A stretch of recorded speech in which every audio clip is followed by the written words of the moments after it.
1943년 11월 7일 오후 1시 47분 하우프트만 한스 베르너 레르헤는 거대한 미국 전투기 옆에 서 있었습니다.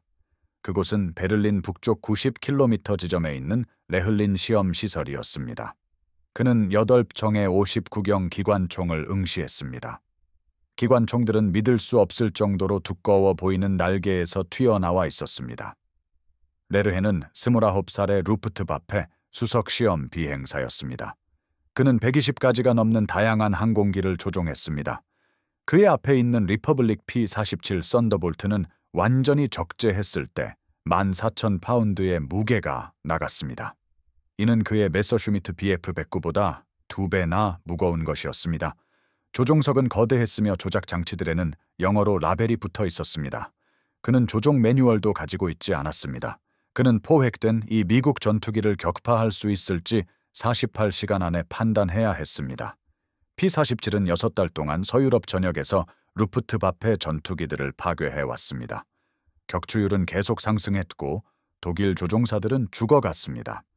루프트바페 최고 사령부의 레르헤 상관들은 빠르게 해답을 요구했습니다. 통상적인 절차는 번역팀을 기다리는 것이었습니다.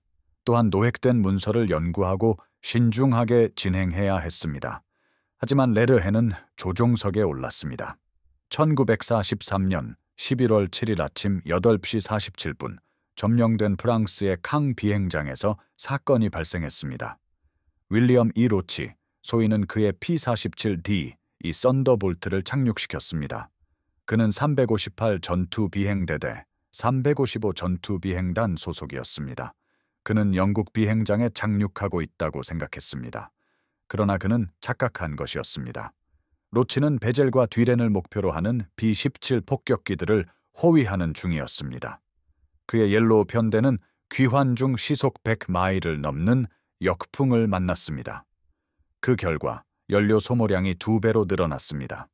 한 명씩 그의 편대원들이 추락했습니다.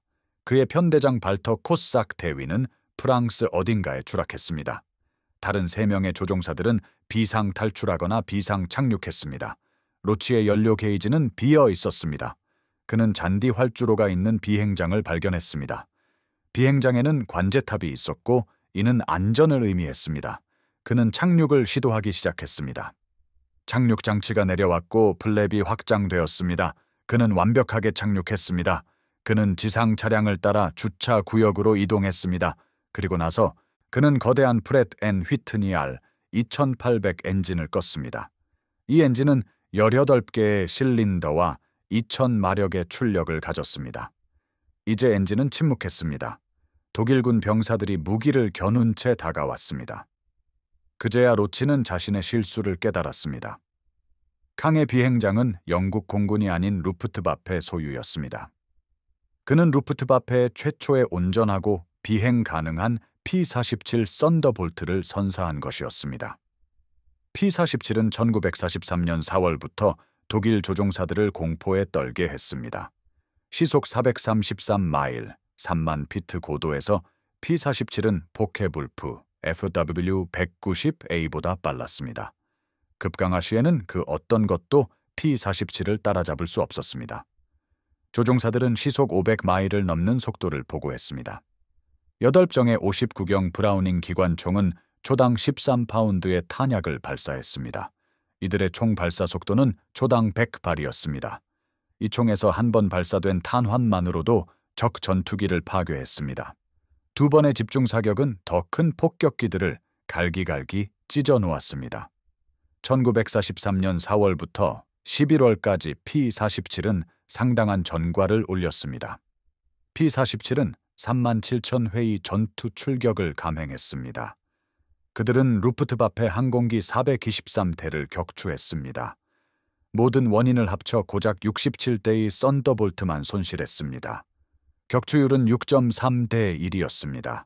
루프트바페는 막대한 피해를 입고 있었습니다. 고고도에서 P-47과 교전한 메서슈미트 BF-109 조종사들은 종종 죽음을 맞이했습니다. 썬더볼트의 터보 과급기는 3만 피트 고도에서 2000마력의 출력을 냈습니다. 반면 BF-109 기형의 성능은 2만 피트 이상에서 현저히 떨어졌습니다. 독일 조종사들은 종종 급강하하여 도망치려 했습니다. 하지만 P-47은 급강하 시 더 빠르게 가속했습니다. 그들은 또한 선회를 시도했지만 P-47의 고속 롤링 성능은 예외적이었습니다. 어떤 루프트와페 조종사도 P-47의 성능을 근거리에서 면밀히 살핀 후 살아남지 못했습니다. 이는 로치가 캉에 착륙하면서 바뀌었습니다. 독일군은 빠르게 움직였습니다. 1943년 11월 8일 미국 국적 마크는 페인트 칠로 덮였습니다. 대신 독일 십자 마크가 칠해졌습니다. P-47은 T9FK라는 코드를 부여받았습니다. 루프트와페 정비사들은 노획한 미국 항공유를 사용하여 항공기에 연료를 공급했습니다. 이 연료는 100옥탄화로 독일 연료보다 고급이었습니다. 1943년 11월 9일 썬더볼트는 레흘린으로 비행했습니다. 이곳은 독일의 주요 항공기 시험 시설이었습니다. 레흘린은 베를린 북쪽 90km 지점의 메클렌부르크에 위치했습니다. 이 시설에는 2개의 잔디 비행장과 4개의 건물 단지가 포함되어 있었습니다. 또한 실험실, 풍동, 엔진 시험대도 갖추고 있었습니다. 모든 독일 항공기는 서비스에 투입되기 전 레흘린에서 시험을 거쳤습니다. 이제 레흘린은 미국의 헤비급 챔피언을 시험할 예정이었습니다. 이 임무는 한스 베르너 레르헤에게 주어졌습니다. 레르헤는 1936년부터 항공기를 시험하고 있었습니다. 그는 1914년 브레슬라우에서 태어났습니다. 레르헤는 어린 시절부터 비행에 매료되었습니다. 그는 12살에 비행 가능한 글라이더 모형을 만들었고 17살에 단독 글라이더 조종사가 되었습니다. 그는 1935년 루프트와페에 입대했습니다. 이후 1936년에 시험 비행사 자격을 취득했으며 1939년 레흘린에 배치되었습니다. 1943년 11월까지 레르헤이 비행 기록부에는 120가지가 넘는 다양한 항공기 비행이 기록되어 있었습니다. 여기에는 독일, 영국, 미국, 러시아, 이탈리아 항공기들이 포함되었습니다. 그는 노획된 B-17 플라잉 포트리스, 스핏파이어, 그리고 야크-3 항공기들을 조종했습니다. 그는 그 모든 항공기들을 조종했습니다. 레르헤의 철학은 적의 도구를 이해하는 것이었습니다. 그렇게 함으로써 그는 적들을 파괴하는 방법을 이해할 수 있었습니다. P-47은 독특한 도전 과제들을 제시했습니다. 크기가 주요 도전 과제였습니다. 썬더볼트는 거대했으며 길이는 36피트에 달했습니다. 썬더볼트는 41피트의 날개폭과 300제곱피트의 날개 면적을 가졌습니다. 빈 상태에서의 무게는 10,000파운드였습니다. 이에 비해 메서슈미트 BF-109경의 빈 상태 무게는 5,900파운드였습니다. P-47이 70% 더 무거웠습니다. 항공기의 복잡성 또한 또 다른 도전 과제였습니다. 조종석에는 130개가 넘는 계기, 레버, 스위치, 그리고 조종 장치들이 있었습니다. 이 모든 것들은 영어로 라벨링 되어 있었습니다. 터보 과급기 시스템만 해도 7가지의 다른 조작 장치들을 포함했습니다. 레르헤는 이전에 미국식 조종석 인체 공학을 본 적이 없었습니다. 엔진의 출력 또한 예외적이었습니다. 프렛 앤 휘트니 R2800 더블 와스프는 레르헤가 경험한 가장 강력한 전투기 엔진이었습니다. 이 엔진은 2줄로 배열된 18개의 실린더를 특징으로 했습니다. 2000마력의 출력을 냈습니다. 포케불프 190에 장착된 독일 BMW 801 엔진은 1700마력을 생산했습니다. 이는 미국 엔진이 18% 더 많은 출력을 가졌다는 것을 의미했습니다. 레르헤는 T9FK 옆에 서서 이 짐승을 연구했습니다. 그는 나중에 조종석이 거대하고 익숙하지 않았다고 기록했습니다. 그는 대부분의 레버와 계기들의 기능을 점차적으로 파악할 수 있었습니다. 하지만 몇몇 모호한 조작 장치들이 남아 있었고 그 의미는 즉시 그에게 명확하지 않았습니다. 유압식 플랩 시스템은 그를 당황하게 했습니다. 이 시스템은 날개 표면 사이에 차등 압력 보상 기능을 가지고 있었습니다. 그는 이전에 그런 설계를 본 적이 없었습니다. 과급기 조작 장치들은 거꾸로 된 것처럼 보였습니다. 더욱이 연료 혼합은 터보 레귤레이터라는 이상한 장치로 자동화되어 있었습니다. 심지어 스로틀 쿼드런트도 독일 표준과 달랐습니다. 레르헤는 결심했습니다. 그는 고고도에서 조작 장치들을 시험할 것이었습니다. 이것은 실전을 통한 시험이자 실전 학습 과정이 될 것이었습니다. 그의 정비사는 기술 매뉴얼 번역팀을 기다릴 것인지 물었습니다. 레르헤는 그에게 엔진을 시동 걸라고 간단히 말했습니다. 1943년 11월 10일 아침 9시 20분 레르헤는 레흘린주 비행장에 있었습니다. 레르헤는 T9FK의 조종석에 몸을 고정했습니다. 첫 번째 난관은 엔진을 시동 거는 것이었습니다. 엔진에는 18개의 실린더가 있었고 복잡한 프라이밍 절차와 익숙하지 않은 스위치들이 필요했습니다. 그는 계기판을 면밀히 살폈습니다. 그는 점화 스위치를 발견했습니다. 또한 혼합장치 레버와 프라이머 펌프도 찾았습니다. 그는 논리적인 순서를 따랐습니다. 그는 실린더를 프라이밍하고 점화를 걸고 프로펠러를 회전시켰습니다. R2800은 기침하듯 덜컹거리더니 시동이 걸렸습니다. 18개의 실린더가 포효하며 작동하기 시작했습니다. 진동은 그를 놀라게 했습니다. 성형 엔진은 직렬 엔진보다 더 흔들렸지만 출력은 즉각적이었습니다. 공회전 중에도 그는 기체를 통해 그 진동을 느꼈습니다. 그는 지상 점검을 수행했습니다. 비행 조종 장치들은 자유롭게 움직였고 플랩은 유압식으로 작동했습니다. 트림 탭은 기능적이었습니다. 연료 압력은 제곱인치당 18파운드로 안정적이었습니다. 오일 압력은 제곱인치당 60파운드까지 상승했습니다. 이 항공기는 공냉식이었으며 이는 확인할 냉각수가 없다는 것을 의미했습니다. 그에게 그것은 흥미로웠습니다. 레르헤는 스로틀을 앞으로 밀었고 P-47이 움직였습니다. 항공기는 무겁고 기수가 무거운 느낌이었습니다. 큰 기수는 전방 시야를 가렸습니다. 그는 전방을 보기 위해 유도로에서 S자 선회를 해야 했습니다. 꼬리바퀴 조종은 독일 항공기와 달랐으며 훨씬 더 민감했습니다. 그는 활주로에 도달하여 정렬했습니다. 그의 점검은 완료되었습니다. 스로틀 완전 개방. R2800 엔진이 포효했습니다.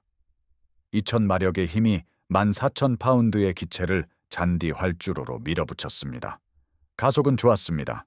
포케불프 190처럼 폭발적이지는 않았지만 꾸준하고 강력했습니다. 시속 80마일에서 꼬리가 들렸습니다. 시속 106마일에서 썬더볼트가 이륙했습니다. 랜딩 기어 수납, 상승률은 그를 실망시켰습니다. 분당 2560피트였습니다. 그의 메서슈미트 BF109 기형은 분당 3280피트로 상승했습니다. 포케불프 190A형은 분당 2950피트로 상승했습니다. 10,000피트 이에서는 이 미국 전투기가 마치 굼벵이처럼 느껴졌습니다. 하지만 15,000피트에서 무언가 달라졌습니다. 터보 과급기가 작동하며 출력이 급증했습니다. 갑자기 P-47이 가속했습니다. 상승률이 향상되었고 20,000피트에서 항공기는 완전히 달라진 느낌이었습니다. 기체는 가볍고 반응성이 좋으며 빨랐습니다. 레르헤는 25,000피트에서 수평 비행하며 스로틀을 최대로 밀었습니다.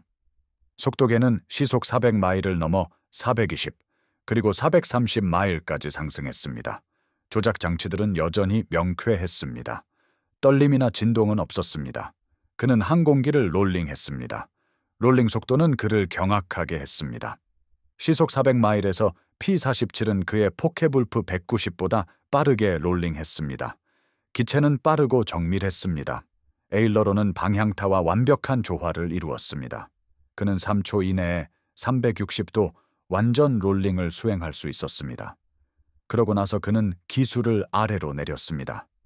급강하는 레르헤가 공중전투에 대해 알고 있던 모든 것을 바꾸어 놓았습니다. 그는 기술을 30도 아래로 내렸습니다. 매니폴드 압력 40인치에서 스로틀을 유지하자 P-47은 유성처럼 가속했습니다. 기체는 빠르게 시속 420마일에 도달했습니다. 그 후 지시 속도 시속 500마일에 이르렀습니다. 조작 장치들은 견고하게 유지되었습니다. 압축성 버핏이나 플러터 현상은 없었습니다. 이 항공기는 분명히 이런 종류의 성능을 위해 설계되고 제작되었습니다. 레르헤는 자신의 메서슈미트 BF-109를 떠올렸습니다. 시속 450마일을 초과하는 급강하 시 109의 승강타 조작력은 엄청나게 커졌습니다. 조종사들은 기체를 회복시키기 위해 양손을 사용해야 했습니다. 일부 109는 조종사들이 회복에 필요한 충분한 힘을 낼 수 없어 추락했습니다. 대조적으로 P-47의 승강타는 가볍고 반응성이 좋았습니다. 그는 한 손으로 쉽게 사지 포스를 끌어올렸습니다. 항공기는 시속 520마일에 도달했습니다. 레르헤는 조종관을 살짝 뒤로 당겼고 거대한 전투기는 급상승했습니다. 급강하 속도의 에너지를 사용하여 수직으로 상승했습니다. 급상승 정점에서 그는 다시 28,000피트 고도에 있었습니다. 그는 방금 급강하 및 급상승 전술을 시연했습니다. 미국 조종사들은 이를 사용하여 루프트와페 전투기들을 파괴하고 있었습니다. 그의 메서슈미트 BF-109는 그 기동을 따라할 수 없었습니다. 그의 포케불프 190도 따라할 수 없었습니다. 루프트와페의 어떤 항공기도 그것을 따라할 수 없었습니다. 레르헤는 전술적 함의를 즉시 깨달았습니다. P-47 전투기는 고고도에서 교전할 수 있었습니다. 루프트와페 전투기들이 따라잡을 수 없는 속도로 급강하할 수 있었습니다. 이후 독일 조종사들이 반응하기 전에 다시 고고도로 상승했습니다. 이것은 전투에서 급강하하여 도망치는 표준 독일 전술의 무적이었습니다. 그러나 레르헤는 약점도 발견했습니다. 15,000피트 아래에서는 P-47 전투기가 취약했습니다. 이 전투기의 상승률은 좋지 않았고 선회율은 보통 수준이었습니다. 포케불프 190 전투기는 저고도에서 썬더볼트보다 선회 성능이 뛰어났습니다. 메서슈미트 BF-109 전투기는 썬더볼트보다 빠르게 상승할 수 있었습니다. 해결책은 P-47 전투기들을 저고도에서 싸우도록 강요하는 것이었습니다. 레르헤는 비행시간 78분 후에 착륙했습니다.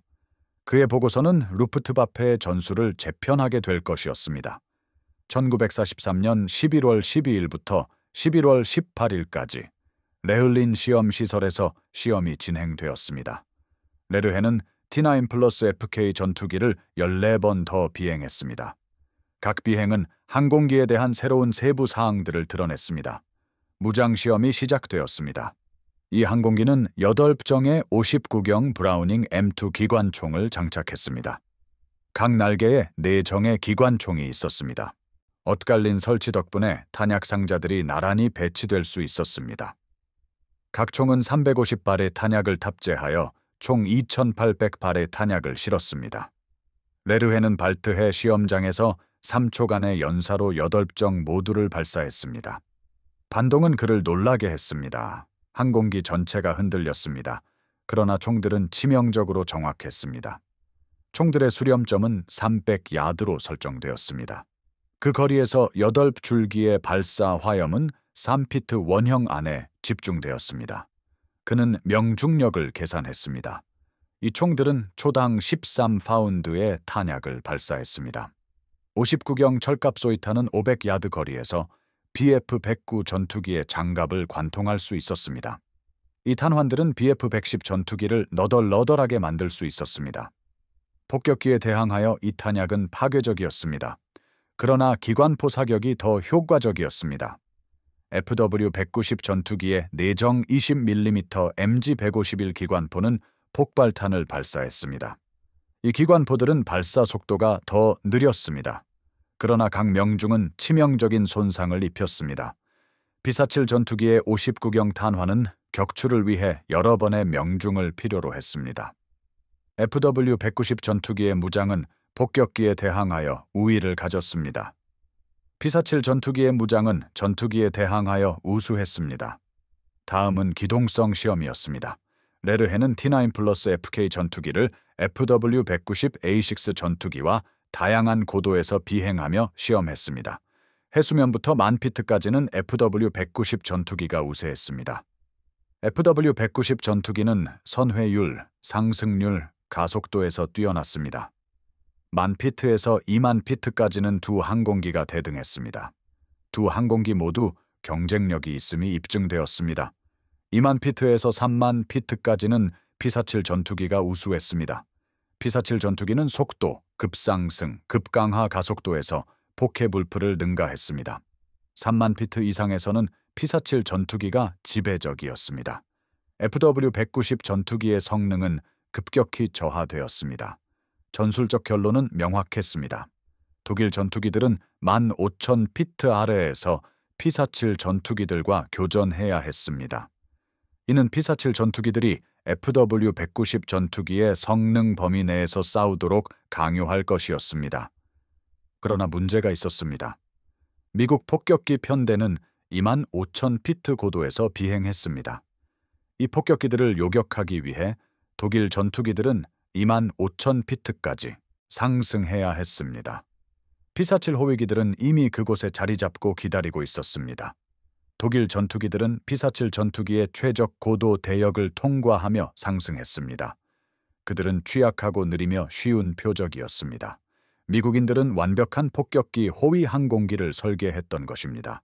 레르헨은 이어서 항속거리 시험을 수행했습니다. 그는 P-47 전투기의 연료 시스템을 연구했습니다. 내부 연료 용량은 305갤런이었습니다.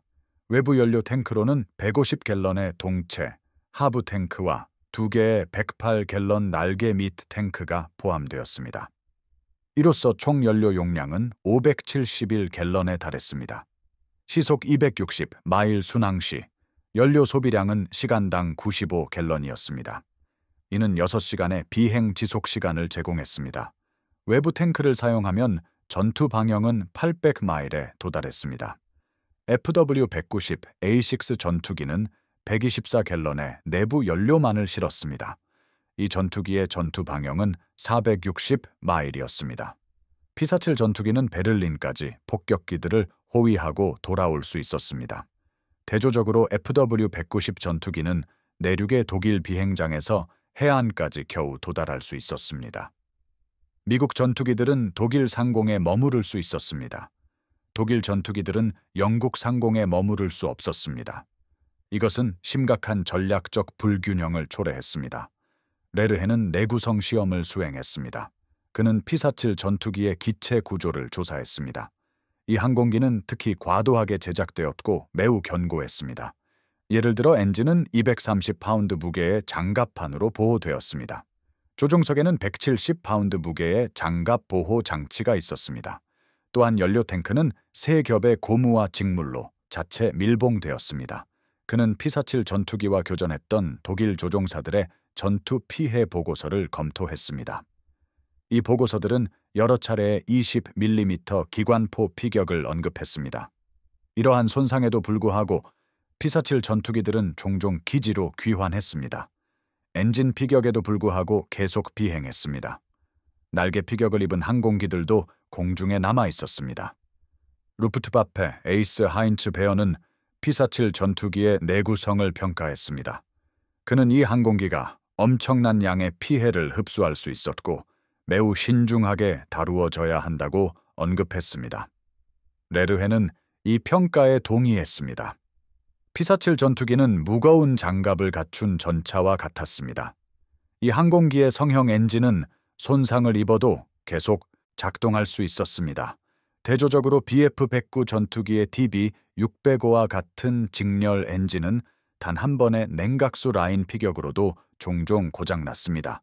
11월 19일까지 최종 평가가 완료되었습니다. 레르헨은 이어서 보고서를 작성했습니다. 레르헨은 그의 보고서를 루프트와페 최고 사령부에 제출했습니다.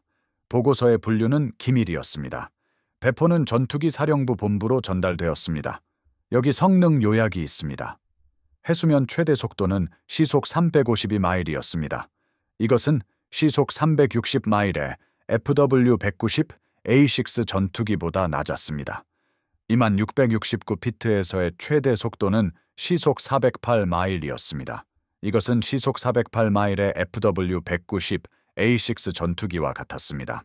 3만 피트에서의 최대 속도는 시속 433마일이었습니다. 이것은 시속 400마일의 FW-190 A6 전투기보다 우수했습니다. 15,000피트까지 상승하는 데 6.2분이 걸렸습니다. 이것은 5.8분의 FW-190 A6 전투기보다 느렸습니다. 3만 피트까지 상승하는 데 14분이 걸렸습니다. 이것은 12분의 FW-190A6 전투기보다 느렸습니다. 실용 상승 한도는 4만 2천 피트였습니다. 이것은 37,400 피트의 FW-190A6 전투기보다 우수했습니다. 급강하 속도 제한은 계기 비행 속도 시속 520마일이었습니다. 이것은 모든 루프트와페 전투기보다 우수했습니다. 시속 400마일에서의 롤률은 초당 100도였습니다. 이것은 FW-190A6 전투기와 같았습니다. 해수면에서의 선회율은 FW-190A6 전투기와 BF-109 지형 전투기보다 낮았습니다. 다음은 전술평가입니다. P-47 썬더볼트 전투기는 고고도 전투에 최적화되었습니다. 터보 슈퍼차저는 2만 피트 이상에서 결정적인 우위를 제공했습니다. 이 항공기의 탁월한 급강하 성능 덕분에 미국 조종사들은 자유롭게 교전하고 이탈할 수 있었습니다. 독일 전투기들은 급강하하는 P-47 전투기를 따라잡을 수 없었습니다. 독일 전투기들은 3만 피트 이상에서 P-47 전투기들과 전투를 지속할 수 없었습니다. 현재 루프트와페의 전투에서 급강하하여 도망치는 전술은 이 항공기에 효과적이지 않았습니다. 권고되는 대응 전술은 다음과 같았습니다. 가능하면 15,000 피트 아래에서 P-47 전투기들과 교전하십시오. 이는 FW-190과 BF-109 전투기에 성능이 우수한 저고도로 전투를 강제할 것이었습니다. 조종사들은 P-47 전투기에서 급강하하여 도망치려 시도하지 마십시오. P-47 전투기들이 그들을 따라잡을 것입니다. 대신 조종사들은 공격에 맞서 선회하여 선회전을 강제해야 합니다. 수직 기동을 사용하십시오. 15,000 피트 아래에서 P-47 전투기의 상승률은 좋지 않았습니다. 급상승은 거리를 벌릴 수 있었습니다. 아래에서 공격하십시오. 폭격기 편대 아래에서 상승하여 공격하고 위에서 급강하하지 마십시오. 이 전술은 독일 전투기들을 최적의 성능 범위 내에 유지시켰습니다. P-47 전투기의 약점에 집중하십시오. 이러한 약점에는 좋지 않은 적어도 성능, 보통 수준의 선회율, 그리고 15,000 피트 아래에서의 느린 가속도가 포함되었습니다. 여기 전략적 함의가 있습니다. P-47 전투기는 미국 전투기 설계의 근본적인 변화를 나타냈습니다. 미국 설계자들은 고고도 속도, 긴 항속거리, 중무장, 그리고 탁월한 내구성을 위해 근접 공중전 능력을 희생했습니다. 이 항공기는 독일 깊숙이 중폭격기를 호위하고 요격기를 파괴하기 위해 특별히 설계되었습니다. 현재의 요격기 전력은 이러한 위협에 대응하도록 최적화되지 않았습니다. 더 높은 고도 성능, 예를 들어 터보 슈퍼차저나 개선된 슈퍼차저가 필요했습니다. 더 나은 고속 성능도 필요했습니다. 또한 전투를 저고도로 강제하기 위한 새로운 전술이 필요했습니다. P-47 전투기의 도입은 독일 상공 2만 피트 이상에서 미국에 제공권을 부여했습니다. 이 상황은 즉시 해결되어야 했습니다. 이 보고서는 레흘린 시험 시설의 한스 베르너 레르헤 대위가 1943년 11월 19일에 서명했습니다. 레르헤의 보고서는 11월 22일에 전투기 사령부에 도달했습니다. 전투기 사령관 아돌프 갈란트 중장은 즉시 이 보고서를 읽었습니다. 갈란트는 104번의 승리를 거둔 독일 최고의 에이스 중 한 명이었습니다. 그는 전투기 전술을 깊이 이해했습니다. 레르헤의 보고서는 일선 조종사들이 수개월 동안 보고해왔던 바를 확인해 주었습니다. P-47 전투기는 심각한 문제를 야기했습니다. 갈란트는 제국을 방어하는 모든 전투기 부대에 전술 지시를 내렸습니다. 첫 번째 지시는 조종사들이 P-47 썬더볼트와의 고고도 전투를 피해야 한다고 명시했습니다. 전술적으로 가능한 경우 항상 15,000 피트 아래에서 교전해야 했습니다. 두 번째 지시는 조종사들에게 P-47 전투기에서 급강하하여 도망치지 말라고 지시했습니다. 대신 조종사들은 공격에 맞서 선회하여 선회전을 강제해야 했습니다. 세 번째 지시는 폭격기 편대 아래에서 상승 공격을 명령했습니다. 호위기들에 대한 고도 우위를 유지하는 것은 더 이상 효과적이지 않았습니다. 네 번째 지시는 FW-190 슈트룸보크 부대가 폭격기만을 공격해야 한다고 명시했습니다. 그들은 P-47 호위기를 피해야 했습니다. BF-109 부대들은 호위기들을 공격하여 폭격기에서 멀어지게 해야 했습니다. 이 지시들은 1943년 11월 25일에 전투기 부대에 배포되었습니다. 그러나 서류상의 지시만으로는 근본적인 문제를 해결할 수 없었습니다. 미국인들은 고고도 제공권을 달성했던 것입니다. 1943년 12월에 치르쿠스 로자리우스가 순회 작전을 시작했습니다. 방랑 서커스 로자리우스, 즉 로자리우스의 순회 서커스는 특별 루프트바페 부대였습니다. 이 부대는 터도어 로자리우스 대위가 지휘했습니다. 이 부대의 임무는 노획한 연합군 항공기로 일선 전투기 기지들을 순회하는 것이었습니다. 이를 통해 독일 조종사들은 적의 장비들을 직접 볼 수 있었습니다. 그들은 적 항공기의 강점과 약점에 대한 훈련을 받았습니다. T9 플러스 FK 전투기는 쇼의 스타가 되었습니다. 12월 14일 치르쿠스 로자리우스는 후줌에 있는 JG-1 비행장에 도착했습니다. 그들은 T9 플러스 FK 전투기와 노획한 2대의 P-51 머스탱을 가져왔습니다. 루프트바페 조종사들은 거대한 P-47 전투기 주위에 모여들었습니다. 조종사들은 이 항공기의 거대한 크기에 대해 언급했습니다. 그들은 어떻게 이 항공기가 비행할 수 있는지 의문을 제기했습니다. 그들은 또한 인상적인 기관총들을 주목했습니다. 레르헤는 조종석에 올랐습니다. 그는 R2800 엔진을 시동했습니다. 엔진의 포효는 대화들을 잠재웠습니다. 그는 이어서 활주로로 이동하여 이륙했습니다. 레르헤는 비행장 상공 10,000피트까지 상승했습니다. P-47이 무엇을 할 수 있는지 보여주었습니다. 그는 10,000피트 상공에서 전속력으로 급강하했습니다. 속도는 빠르게 붙어서 시속 400마일, 이어서 450마일, 그리고 500마일에 도달했습니다. 그는 1,000피트 고도에서 수평 비행을 했습니다. 이어서 레르히는 수직으로 줌 클라임을 수행했습니다. 그는 급강하 에너지를 사용하여 오직 추진력만으로 10,000피트까지 다시 상승했습니다. 이를 지켜보던 BF-109 조종사들은 그 성능을 따라잡을 수 없다는 것을 깨달았습니다. P-47은 원할 때 교전할 수 있었습니다. 또한 원할 때 이탈할 수도 있었습니다. 따라서 P-47이 전투의 조건을 결정했습니다. 착륙 후 레르히는 조종사들에게 브리핑했습니다. 레르히는 P-47의 약점을 설명했습니다. 그는 P-47의 적어도 기동성이 좋지 않다고 말했습니다. 조종사들은 16,000피트 아래에서 전투를 강요해야 했습니다. 그들은 공격에 맞서 선회해야 했고 급강하로 도망쳐서는 안 됐습니다. 그는 급강하로 탈출할 수 없다는 점을 강조했습니다. 1943년 12월 18일 치르쿠스는 비스바덴에 있는 제-27 야크트게슈바더 비행장을 방문했습니다. 조종사들은 동일한 시연과 브리핑을 받았습니다. 1943년 12월 23일 바트 베리쇼펜에 있는 제3 야크트게슈바더 비행장에서 조종사들의 피드백이 바뀌기 시작했습니다. 제4 야크트게슈바더 제2그룹회 소속의 쿠르트 셰러 하사도 시연에 참석했습니다.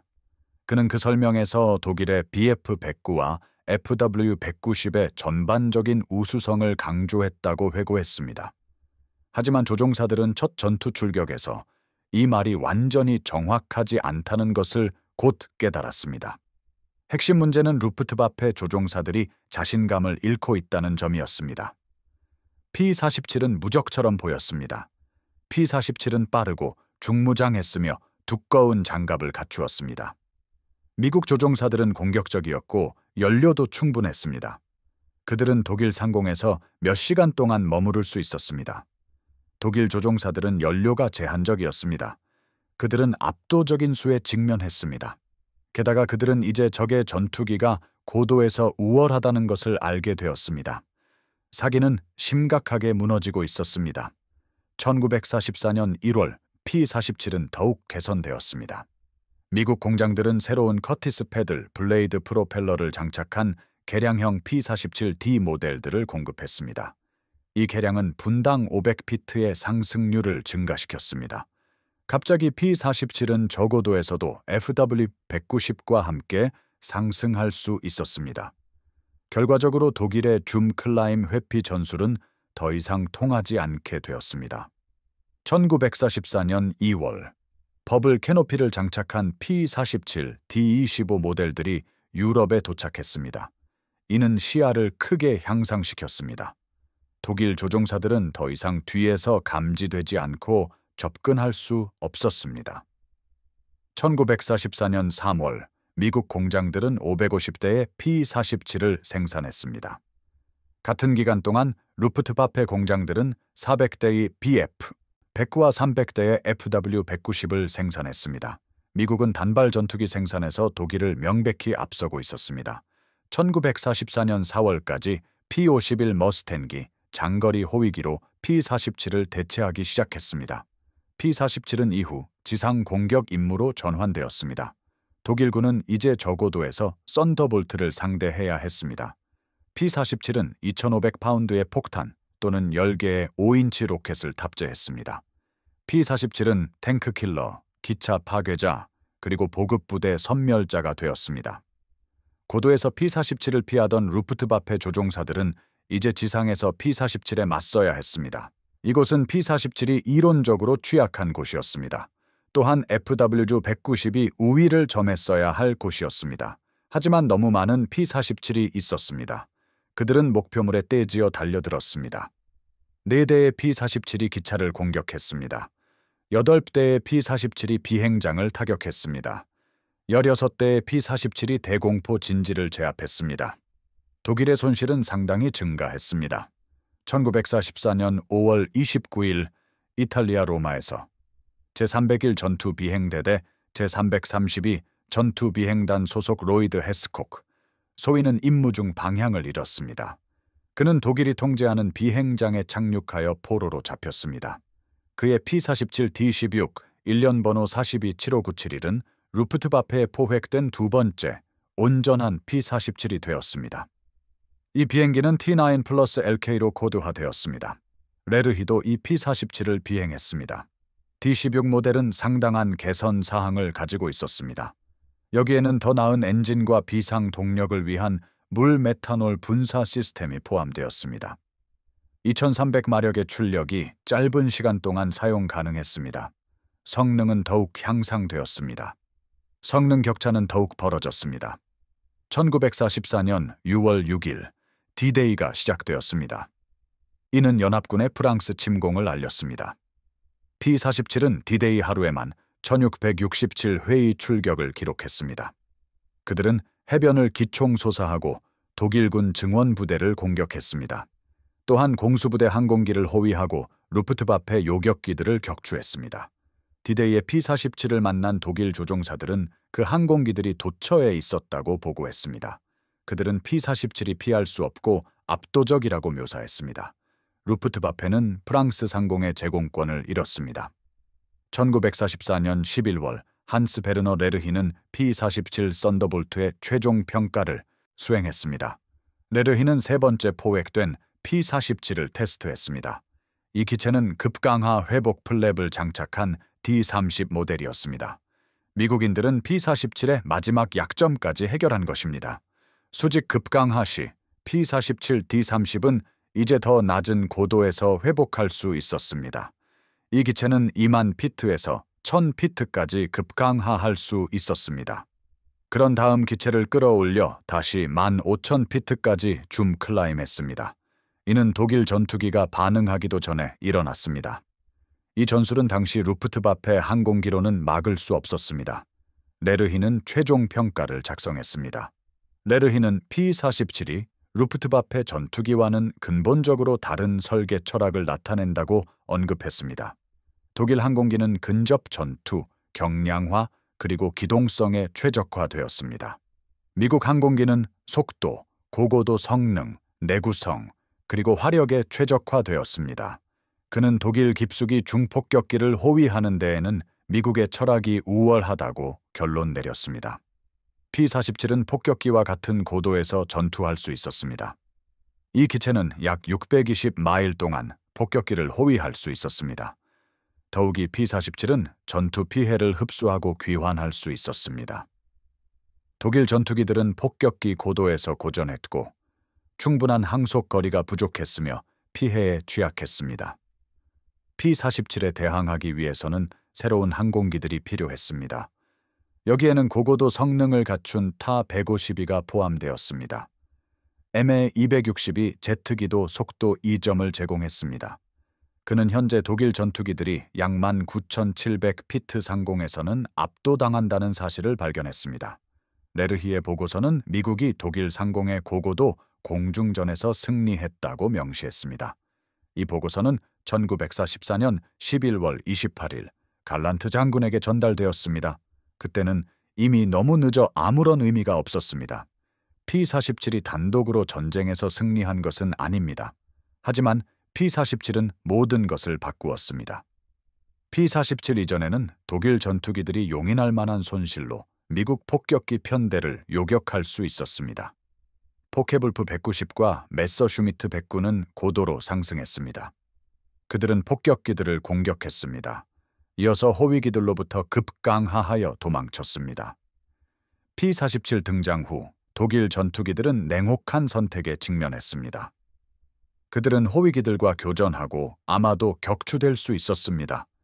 또는 호위기를 무시하고 폭격기를 공격하다가 격추당할 수도 있었습니다. 어떤 방법이든 폭격기 손실은 감소했고 독일 전투기 손실은 증가했습니다. 전략 폭격 작전 통계는 이러한 변화를 명확히 보여주었습니다. P-47이 대량 배치되기 전인 1943년 1월부터 6월까지의 통계는 다음과 같습니다. 미국 폭격기의 임무당 손실률은 4.8%였습니다. 루프트바페 전투기의 임무당 손실률은 2.3%였습니다. 폭격기의 18%가 전투기 공격으로 임무를 중단했습니다. P-47 대량 배치 후인 1943년 7월부터 12월까지 수치는 달라졌습니다. 미국 폭격기의 임무당 손실률은 3.1%로 떨어졌습니다. 루프트바페 전투기의 임무당 손실률은 4.7%로 상승했습니다. 이는 2배의 증가를 의미했습니다. 전투기 공격으로 임무를 중단하는 폭격기는 8%로 감소했습니다. 1944년 한 해 동안에도 이러한 추세는 계속되었습니다. 미국 폭격기의 임무당 손실률은 1.9%로 감소했습니다. 루프트바페 전투기의 임무당 손실률은 6.2%로 증가했습니다. 오직 3%의 폭격기만이 임무를 중단했습니다. P-47은 사실상 킬 비율을 역전시켰습니다. P-47은 상당한 전술적 영향을 미쳤습니다. 루프트바페 조종사들은 더 이상 급강하로 전투에서 벗어날 수 없었습니다. P-47의 탁월한 급강하 성능이 그 탈출 경로를 막았습니다. 독일 조종사들은 이제 맞서 싸워야 했습니다. 그들은 우세한 수에 직면했습니다. 연료도 부족했습니다. 그들은 중무장하고 두꺼운 장갑을 갖춘 적과 싸웠습니다. 훈련에 미친 영향도 마찬가지로 심각했습니다. 숙련된 독일 조종사들이 전투에서 사망했습니다. 그들의 대체 조종사들은 훈련 시간이 훨씬 부족했습니다. 또한 비행 시간도 적었습니다. 많은 신참 조종사들이 첫 전투 임무에서 P-47과 마주했습니다. 결과적으로 이 신참 조종사들은 빠르게 사망했습니다. 1944년 후반에는 루프트바페 조종사의 평균 훈련 시간이 150시간에 달했습니다. 반면 미국 P-47 조종사의 평균 훈련 시간은 400시간이었습니다. 이 경험 격차는 엄청났습니다. 생산 측면의 영향 또한 연합군에게 유리했습니다. P-47 생산은 1944년 3월에 715대의 항공기로 정점을 찍었습니다. 독일의 전체 단발 전투기 생산량은 매달 1000대였습니다. 하지만 독일은 여러 전선에서 P-47, P-51, P-38, 스핏파이어, 야크, 그리고 라보츠킨을 상대했습니다. 미국은 전쟁 중에 15,683대의 P-47 썬더볼트를 제작했습니다. 이는 다른 어떤 미국 전투기보다도 많은 수였습니다. 한스 베르너 레르히는 전쟁에서 살아남았습니다. 그의 최종 기록에는 120가지 이상의 다양한 항공기를 비행한 것이 포함되었습니다. 이는 역사상 어떤 테스트 파일럿보다도 많은 수였습니다. 그는 비행기를 추락시킨 적이 없었습니다. 더욱이 그는 심각한 부상을 입은 적도 없었습니다. 이는 놀라운 기록이었습니다. 전쟁 후 레르히는 루프트바페 테스트 파일럿, 포획된 연합군 항공기를 비행하다라는 제목의 회고록을 썼습니다. 이 책은 1977년에 출판되었습니다. 영어 번역본은 1980년에 나왔습니다. P-47에 대한 그의 평가는 일관되게 유지되었습니다. 레르히는 특히 썬더볼트의 깊은 인상을 받았습니다. 그는 썬더볼트가 고고돼서 강력한 기체임을 발견했습니다. 썬더볼트는 무장이 훌륭했고 견고하며 빨랐습니다.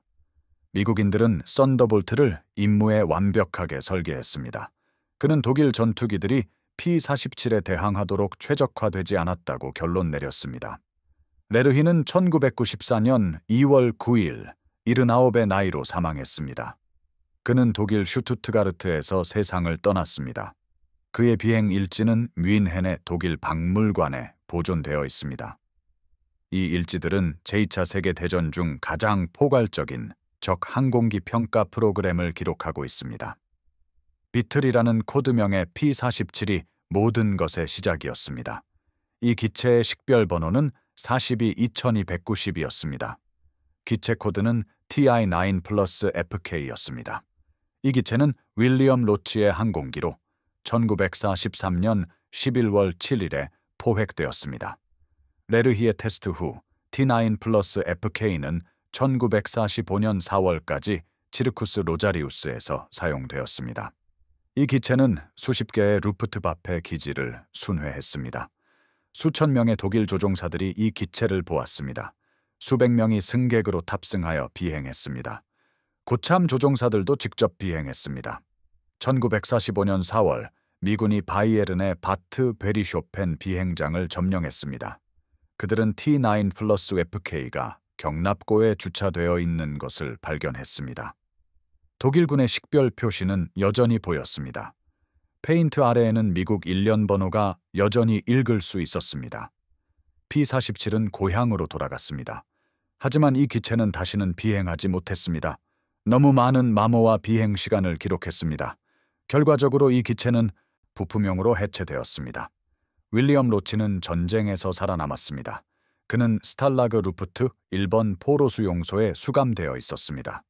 1945년 5월 1일 해방된 후 그는 미국으로 돌아갔습니다. 그는 대학을 졸업하고 엔지니어로 일했습니다.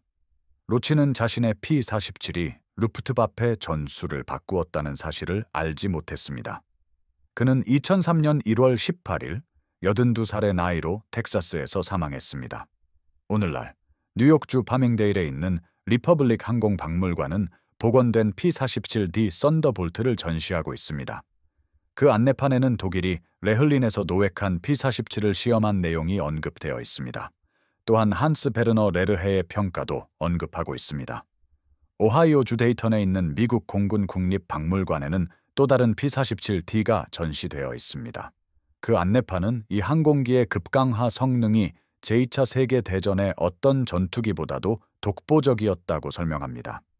레르헤의 보고서는 이러한 주장을 증명했습니다. 영국 코스포드 왕립 공군 박물관에는 포케불프 190A8이 P-47D 옆에 전시되어 있습니다. 그 대비는 극명합니다. 포케불프 190은 작고 가벼우며 기동성이 뛰어납니다. 반면에 P-47은 거대하고 무거우며 강력합니다. 이 항공기들은 서로 다른 철학, 임무, 그리고 결과를 대변했습니다. 포케불프 190은 독일 상공에서의 공중전을 지배하도록 설계되었습니다. 짧은 항속거리, 높은 성능, 그리고 빠른 격추 능력을 특징으로 했습니다.